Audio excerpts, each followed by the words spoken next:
प्रशांत भूषण ਅਤੇ योगेंद्र यादव ਵੱਲੋਂ ਲਗਾਏ ਦੋਸ਼ਾਂ ਉੱਤੇ ਸਖਤ ਪ੍ਰਤੀਕਿਰਿਆ ਪ੍ਰਗਟਾਉਂਦਿਆਂ ਪਾਰਟੀ ਦੇ ਇਹਨਾਂ ਬਾਨੀ ਮੈਂਬਰਾਂ ਉੱਤੇ ਦੋਸ਼ ਲਾਇਆ ਹੈ ਕਿ ਉਹਨਾਂ ਦਿੱਲੀ ਚੋਣਾਂ ਵਿੱਚ ਪਾਰਟੀ ਦੀ ਹਾਰ ਯਕੀਨੀ ਬਣਾਉਣ ਲਈ ਕੰਮ ਕੀਤਾ।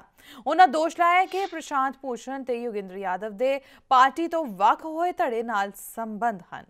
इस धड़े ने ही चोणां दौरान पार्टी उत्ते 2 करोड़ के गलत फंड लैण के दोष लाए सन।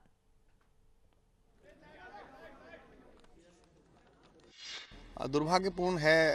मुझे लगता था कि ये घर की बात है। हमारे एक शायर के शेर है कि नज़र का तीर जिगर में रहे तो अच्छा है। ये घर की बात है, घर में रहे तो अच्छा है। अगर आपको असहमतियां थी, आपकी समस्याएं थी तो एक दूसरे से संवाद कर लेते, लेकिन कल बात एक स्टैंड स्टिल पर आ गई और एक हठधर्मिता आ गई। सारी बातें लगभग मान ली गई थी और थोड़ी हो जाती। अरविंद पूर्ण पुरुष तो है नहीं, विष्णु के अवतार तो है नहीं कि 64 कलाएं उनमें है।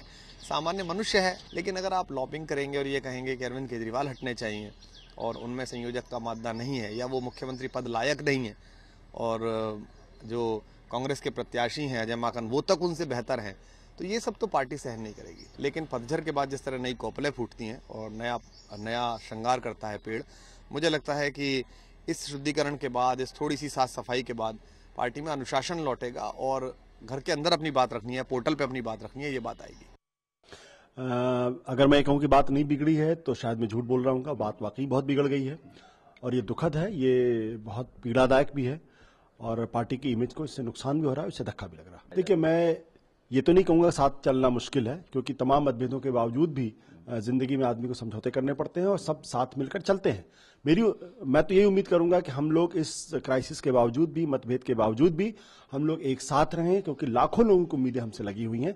हम लोग एक साथ रहेंगे, एक साथ चलेंगे तो पार्टी का ही भला होगा और जो देश को बदलने की जो हमारा मिशन है उसमें भी कामयाबी मिलेगी। ये बहुत दुर्भाग्यपूर्ण है। चुनाव जीतने के बाद जिस तरह की कोशिशें लगातार हो रही हैं, वो सारी डॉट्स अगर आप कनेक्ट करो तो एक कॉन्स्पिरेसी की तरफ इशारा करती हैं।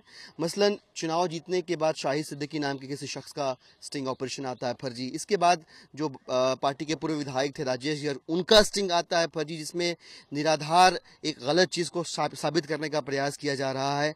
और अब एक और स्टिंग की बात आ रही है। तो हमारा ये मानना है कि अगर आप इंडोर प्राइवेट कॉन्वर्सेशंस को स्टिंग बता के और बाहर एक्सपोज करने की कोशिश करेंगे, तो मैं उन सारे लोगों को आगाह करना चाहता हूं कि बंद दरवाजों के पीछे की बातचीत अगर जनता के बीच आएगी तो किसी को भी शहर में मुंह दिखाने के काबिल नहीं छोड़ेगी।